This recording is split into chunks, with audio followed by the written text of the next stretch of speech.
Hey guys, what is up? It's Dusty here, and welcome back to another crypto video. Yesterday, the market saw a little bit of a dip. This was not only the crypto markets, mostly all the markets saw a little bit of a correction, but today, things are finally starting to pick themselves up again a little bit. And to be honest with you, I'm still not panicking, still on the exact same board, which basically means we are still making higher lows as it currently stands, and so there's nothing to worry about. Then again, we did see ourselves break this little triangle right here for Bitcoin, which wasn't too nice. However, the trend still remains the same like I just told you. And guys, make sure you remember, you create your own legacy. Kind of sounds strange, kind of sounds cringy maybe, but it is what it is. All it takes is perseverance in this crypto space. I've told you guys this a couple of times by now. It doesn't take one little triangle to make you rich. It doesn't take two little triangles. It doesn't take another little line to do anything for you. No, it's about the perseverance. It's about staying in the crypto space long enough. You know, timing the markets? No.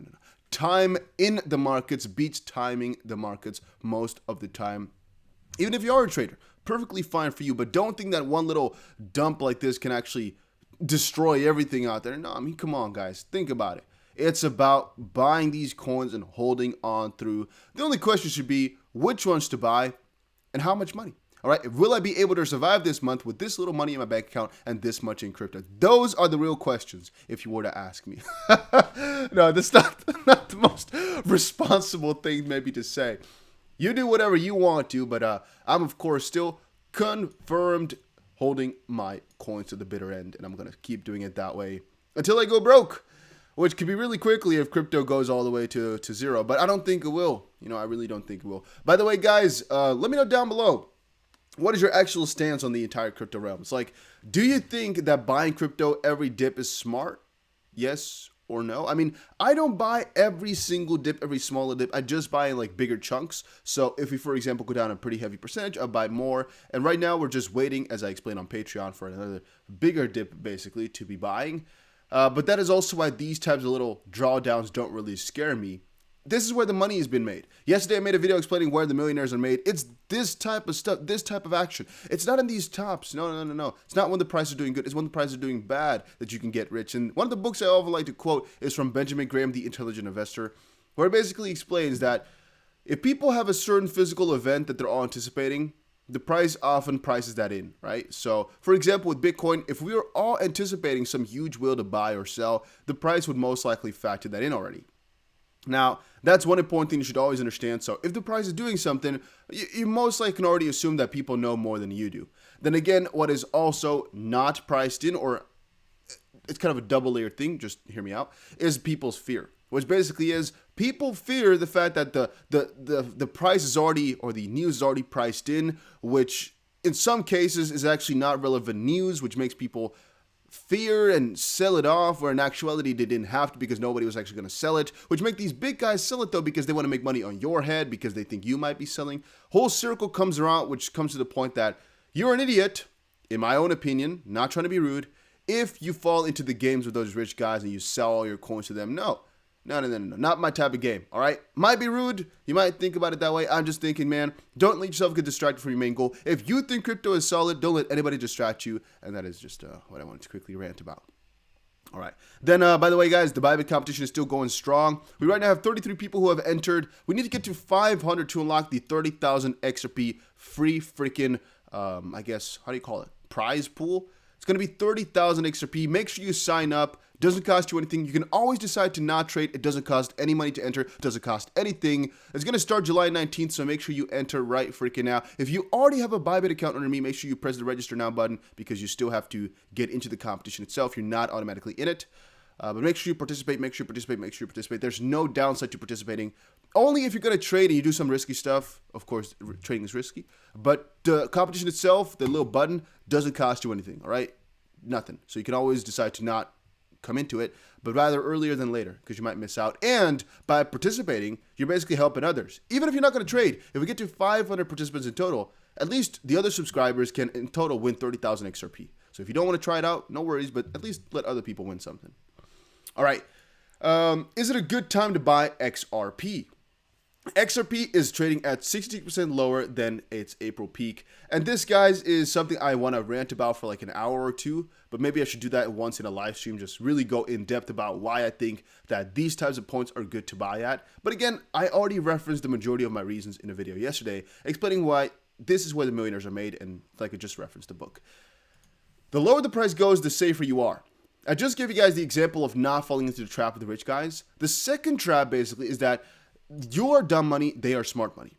They know that if they dump the price a little bit, you might actually react by dumping it further or selling your coins because you're fearful. 90% of the traders lose 90% of the money in the first 90 days. We know this.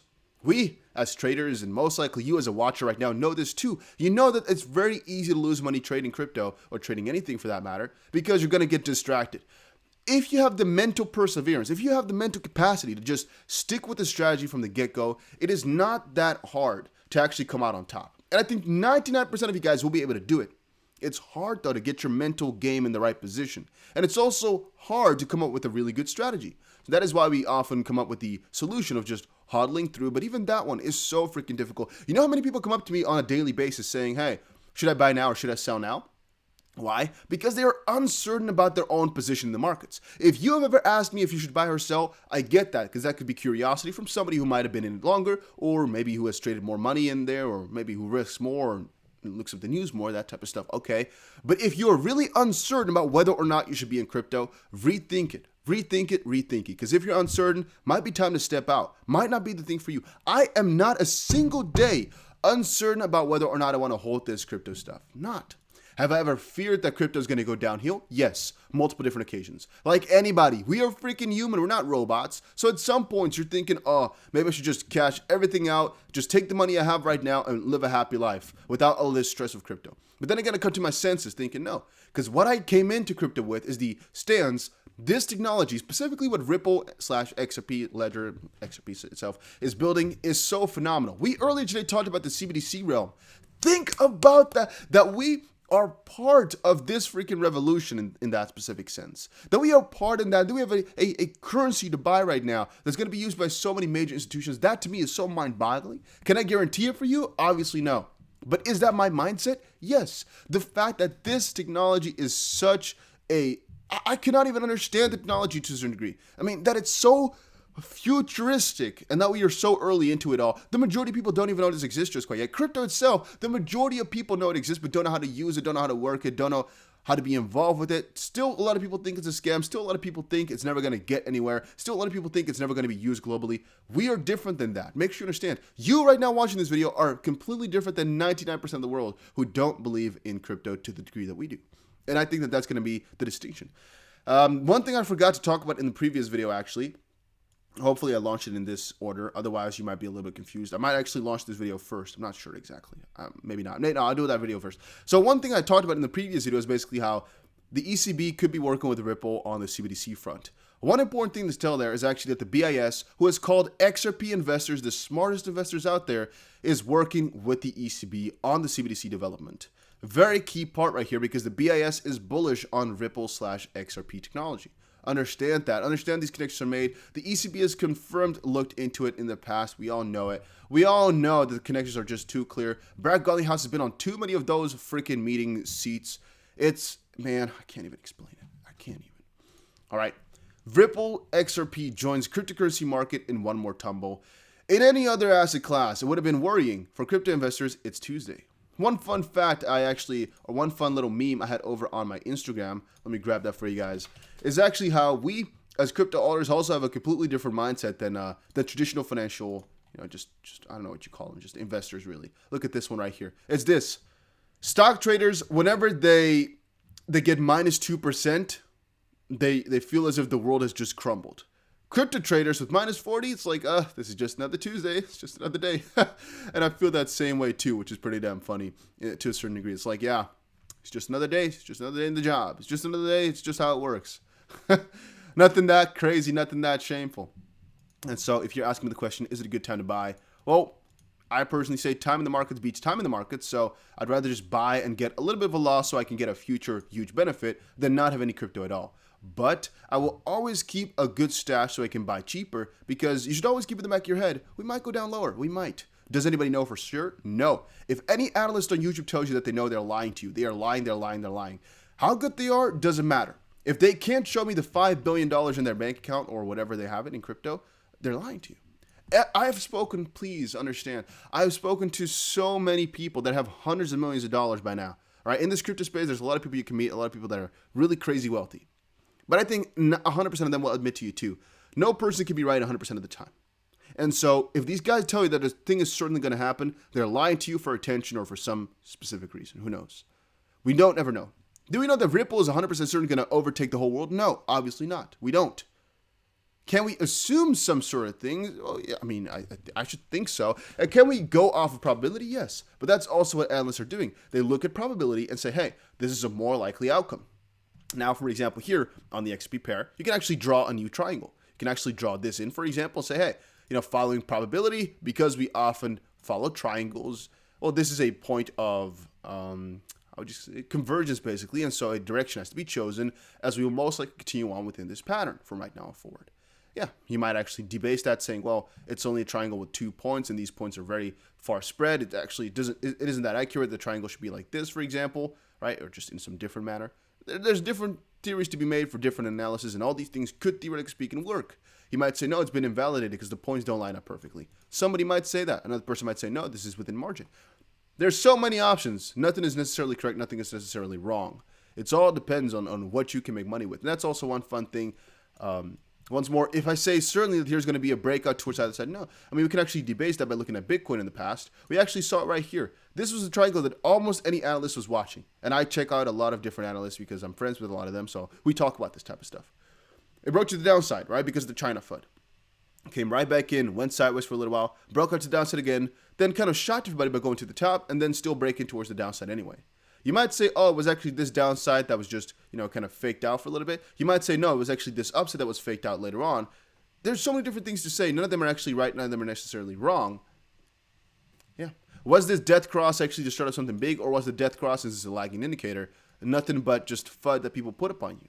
I mean, who actually said a death cross was something bad? Is it the people who want to make money on you, or people who actually are generally concerned for your well-being? In this channel here, guys, I have no reason to tell you that something's going to happen or something else. I mean, for example, if I don't think Ripple's going to do a certain thing, I won't tell you because literally I do not care. So if you think I'm a bad guy for telling you something ain't going to happen, for example, if I don't think Ripple's going to do good, I will tell you I don't think it's going to do good. In the same way that I think, for example, that Bitcoin has a lot of problems, Ethereum has a lot of problems, and XRP sometimes has a couple of problems too. Right? Every here and there we come across them. I'll tell you about it. That's because I've made kind of a vow to just tell you guys the news as it is, no BS. And a lot of people don't respect that. A lot of people hate me for it. A lot of people say don't do that. Don't FUD XRP. Don't FUD this, that. I tell you guys the freaking truth, all right? In this specific case here, again, we can always kind of change the picture again where it sounds perfect. We don't want to do that. No, what is realistic about Bitcoin right now? It's indecisive. Bitcoin right now is indecisive. We haven't chosen a side. We haven't chosen a side. Right now, we are making higher lows from the perspective of June 22nd, but lower lows from the perspective of the all-time high, basically. Are we in a bull run or a bear run? Nobody really knows. If you zoom out on Bitcoin, for example, towards a weekly chart, which we can do, it basically looks like we are in a bear market right now because we basically finished the bull cycle.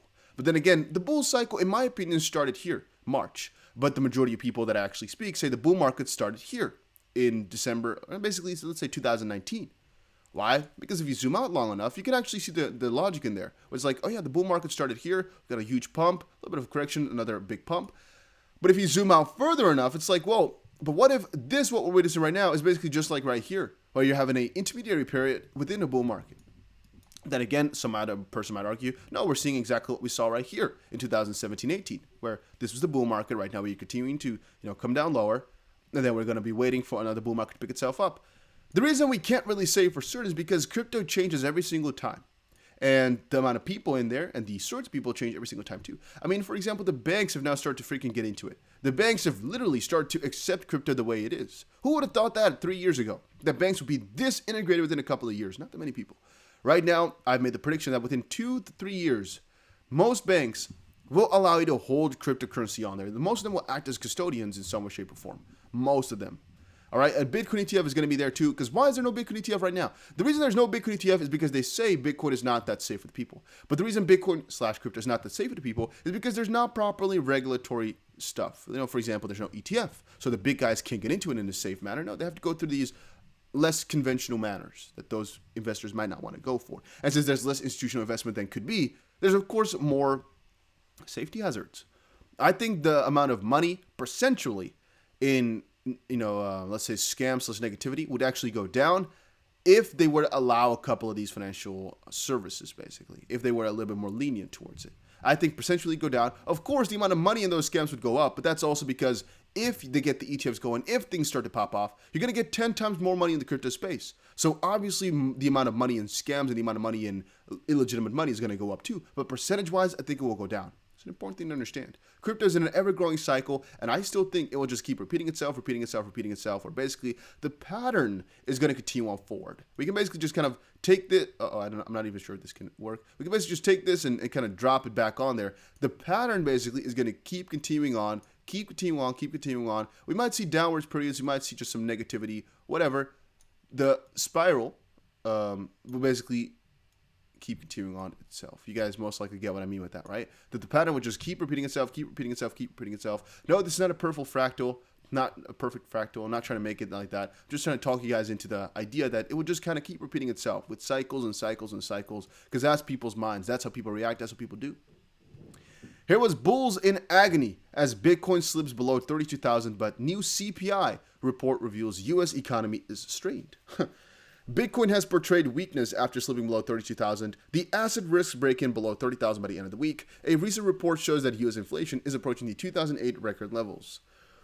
That's another whole thing to think about. That's another whole freaking thing to think about. Freaking CPI, inflation. Oh my days. That's something I'll talk about a little bit more later today, all right? About inflation and the effects on the crypto space. Because I told you guys before, I think that a lot of what happens to crypto is connected to the markets, but mostly in the negative direction though. If the markets do bad, Bitcoin does bad too. And that's, again, if Bitcoin does bad, the majority of the crypto market does bad. And so if there's a huge wave of inflation, there's people in the stock market getting fearful, potentially, or inflation is also a difficult subject because you might think inflation could crash the markets. It might actually allow for exactly the opposite of what people expect, because inflation usually means people will be less likely to hold their money, which means they're more likely to go into stocks or more likely to spend their money. Then again, that also depends on the entire scenario, whether or not you're in a global panic and how the connections in the world are made. It really depends on quite a lot of things like world trade. In this specific scenario here, I would say that right now, since the majority of the companies have actually gone up that much over the last, CV19 period here, it might actually be so that we get a huge increase in inflation, huge increase of people's fear, huge increase of spending habits. But then again, we might also see a diminishing economy to some degree because the companies have already gone up so much that the big guys, the big players with a lot of money might actually put a little bit of a fast one on us right there. There's just a little bit of an idea, a little bit of a prediction. And that might also hurt crypto to some degree. Then again, inflation would cause for people to move more into gold and Bitcoin. So that might kind of even itself out again. But it's so fascinating to me how there's so much money being spent around and being played around with. And I think it draws a lot of people into crypto, right? The fact that there's just more and more money coming out every single day. They're just printing more. Nobody's able to stop it. Nobody's able to do anything with that. And it kind of feels as if you're getting poorer and poorer every single day because literally you are. Now, former Bitcoin bull Nassim Taleb says Bitcoin has failed at all possible levels. Here's what it means. I don't have to read exactly what he says because on the kind of forefront, it's already not true for two main reasons. One, Bitcoin can still act as a payment currency. Is it efficient? No. But has it failed as its job? No. Because it's still decentralized money that solved the double spending problem and is inherently decentralized. Then the second one is because it's still a store of value. You can still keep your money in there, expecting it to still be the same or more, most likely within a couple of years. And in the specific sense, currencies are supposed to do that to some degree, right? Is it really stable? No. But can you kind of, believe in the fact that if you put your money in there, that you're still going to be able to pay with it in a couple of years, that you're still going to actually have money within a couple of years, and that you're most likely going to have more, if not the same, within a couple of years? Well, I mean, the amount of BTC in your wallet is always the same. It just depends on what exactly people value it for, right? In some sort of other currency like the US dollar. Then again, you'll still always be able to use it, though. And from that perspective, no. It hasn't failed in all possible levels. It's just slow and inefficient in comparison to newer crypto, but it still does the job, theoretically speaking. Then a little bit more of a thing about CBDC. 19 European countries, China, Sweden, I thought that was a European country too, I'm not exactly sure why you put that up there then, and South Korea are all moving towards either developing or testing their own CBDC. This can't be ignored. I mean, yeah, it is expanding. I mean, yeah, pretty cool, right? To kind of think about that. And once more, guys, make sure you sign up for the freaking Bybit competition. No negative side. At least I couldn't think of one. Make sure you enter. If you already have an account under somebody else's affiliate, or you've talked with the support and you're not actually registered through me, make sure you just quickly make a new account. Doesn't cost you anything, doesn't hurt you at all. So you can at least enter, because it's free money. I worked hard for this. I had 30,000 XP on the line. So enter as fast as possible. We have a couple more days before the competition starts. So once more, enter.